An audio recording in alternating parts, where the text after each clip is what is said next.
Welcome to Keepin It Real, where we feature entrepreneurs who are passionate about their business and have participated in our guest blog, shareyourstories.online.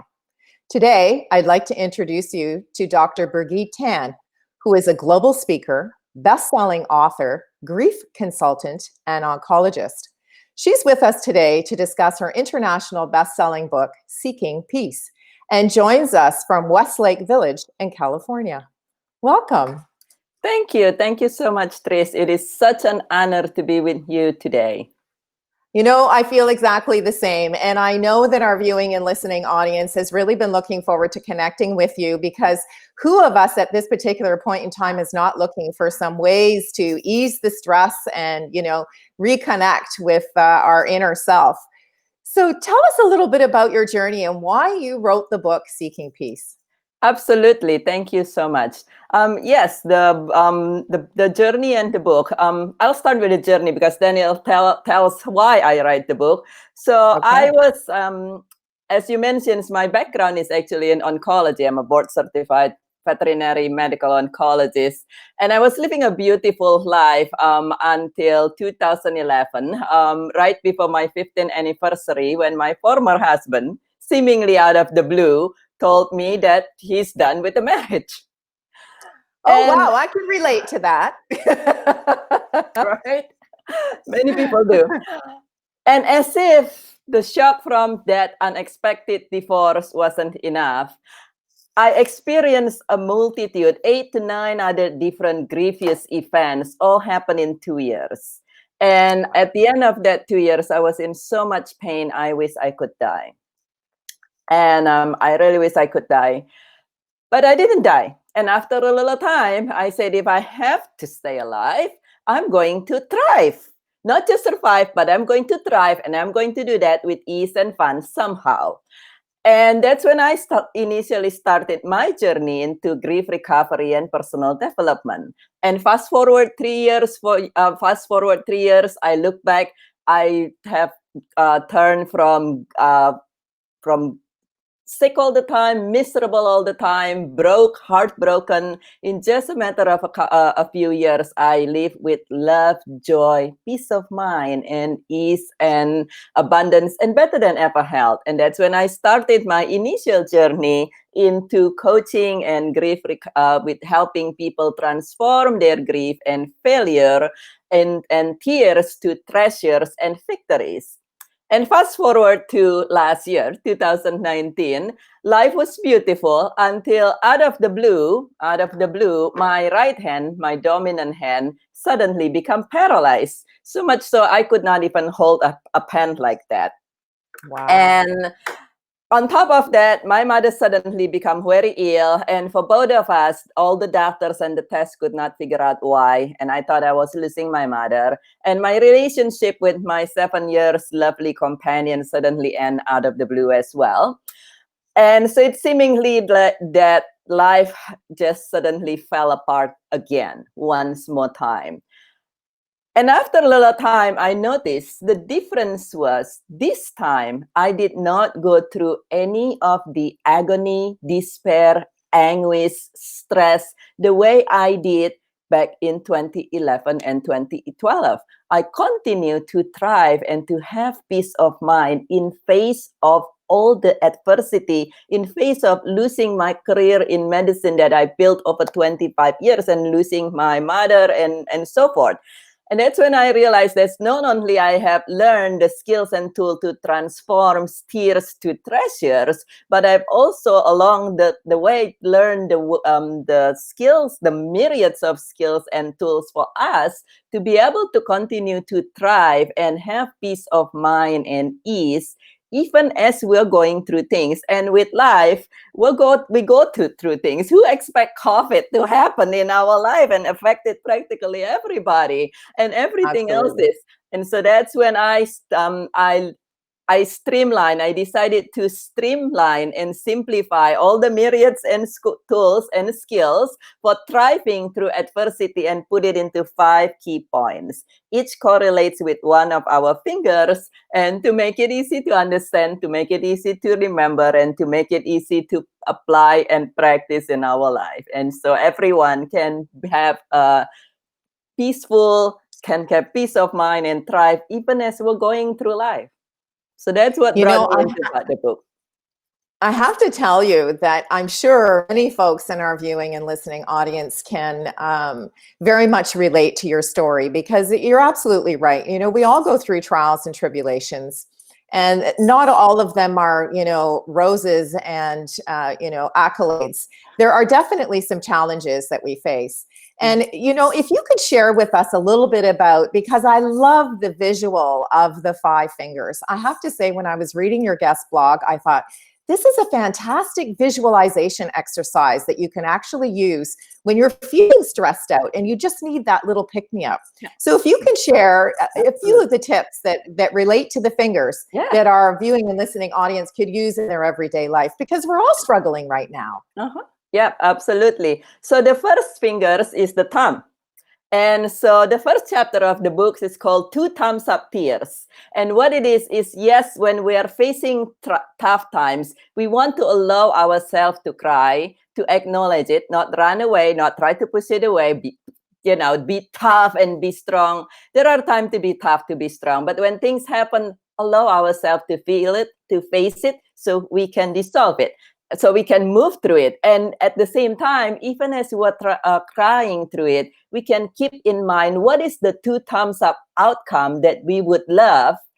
And once we're able to take even the tiniest baby steps toward that. So 2 thumbs up here. Allow ourselves to cry, but know that every adversity has the seed of greater goods in it. So what is the greater goods that we would love? And that will allow us to move forward. And then the second finger is our pointer finger. And so that one's called chameleon fingerprint. And what it is actually to realize then when things happening, everybody's different.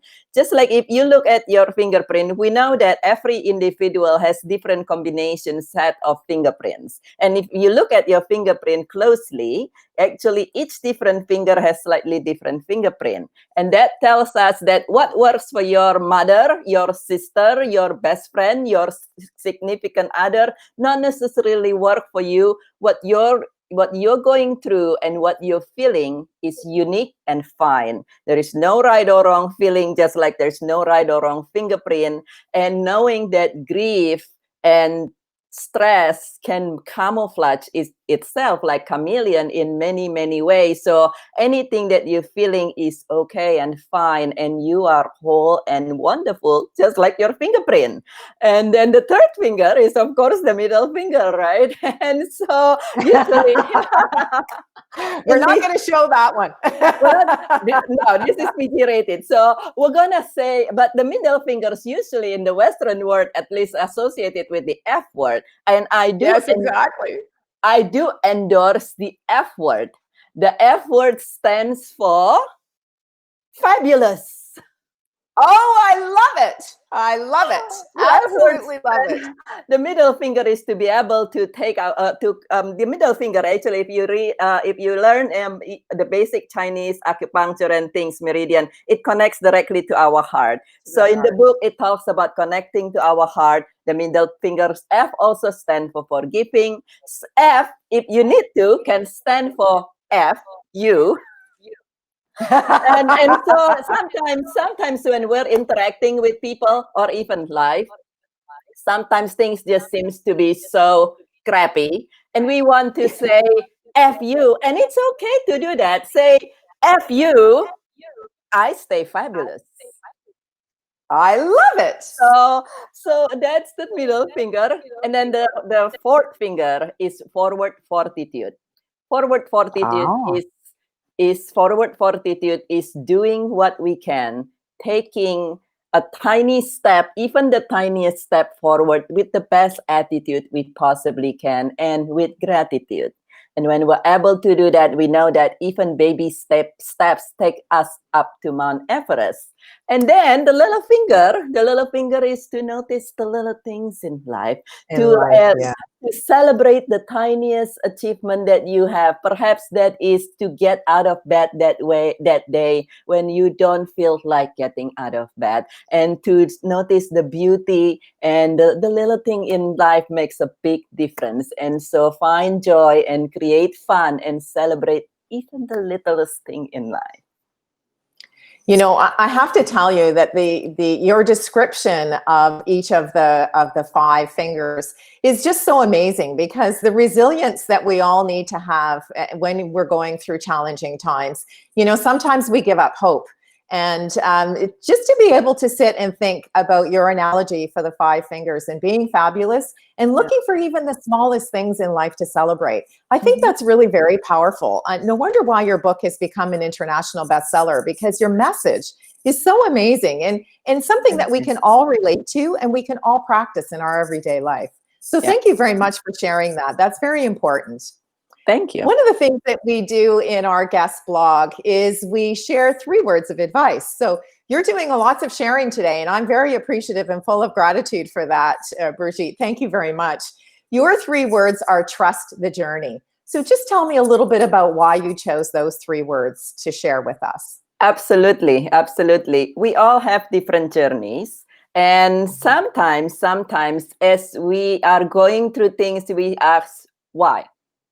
Why is this happening? But if we trust the journey, that this is whatever happening, even if it seems to be dark, it is, as we are going through life, it's part of our life that is being dark, such that if you plant a seed, if you plant, say you get some seed and you want to plant an oak tree, if you put it out in the sun, it'll burn. It's not going to grow. For the seed to grow, it needs to go underground, to be in the dark and wet. Sometimes we feel like we're underground in the dark and wet, but that's because we're being helped to grow. And then sometimes the other part of trust the journey, I didn't say trust your journey, but the journey, is because as we are doing something, we're entrepreneurs. And as we are looking at our business, we're like, why is this thing's not moving yet? Oh my goodness, I want to be with the love of my life. Why isn't he and I be together yet? Everybody has different journey. Just like a dog only pregnant for 2 months, there's something called the law of gestation. A dog pregnant for 2 months, an elephant to be complete with gestations, they need 2 years. And so if you would love your business to be as a magnitude and surfing the way an elephant is, then naturally it'll take more than a couple of months.